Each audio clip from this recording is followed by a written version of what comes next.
दिनों वाजपेयी जी एक्शन में चल रहे थे इधर, यहां ये रिटायर हुए, वाजपेयी जी एक्शन में, उन्होंने फोन मिला दिया, और हाँ भी कलाम जी बात सुनो यार, अपना मंत्रिमंडल हम बना रहे हैं, तुम्हारे को हम मिनिस्ट्री देना चाहते हैं, आ जाओ यार, तुम बुद्धिमान आदमी हो, विजनरी लीडर थे वाजपेयी जी, अपने आप में विजनरी थे। बोले अब्दुल कलाम को लूंगा तो बहुत अच्छा रहेगा, माइनॉरिटी भी हमारे साथ जुड़ेगी, बुद्धिमता भी मिलेगी, इंटेलिजेंस भी बिल्ड होगा, अब्दुल कलाम जी को कन्विंस करने में लगे। कलाम जी बोले एक दिन बाद बताऊंगा जी।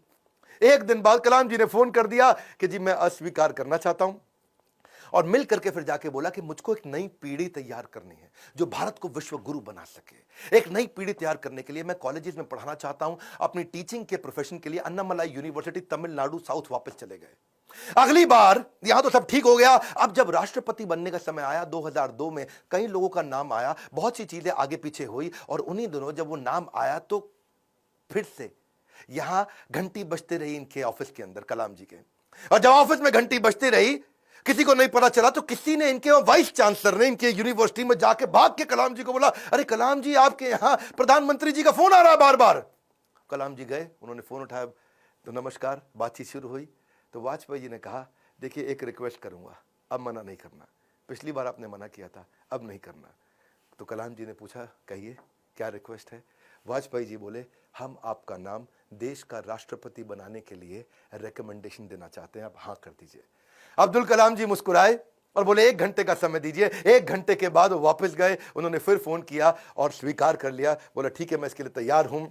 अब कलाम जी का राज्य अभिषेक होना था, जैसे भगवान राम का राज्य अभिषेक हुआ 14 साल के वनवास के बाद में, और भगवान राम जब वापस आए और उनका अभिषेक, तो अभिषेक के समय पर उनके भाई ने उनसे पूछा कि आप किस किस को राज्याभिषेक में बुलाना चाहते हैं। तो भगवान ने बोला 14 साल में था नहीं, मेरे यहाँ कोई दोस्त है नहीं, और जो हमारे दोस्त थे उन सबको आप जानते ही हैं, आपने सबको इन्वाइट कर ही लिया होगा। और इतने में भगवान राम ने कहा, हाँ पर इस वनवास के दौरान मेरा एक दोस्त बना था।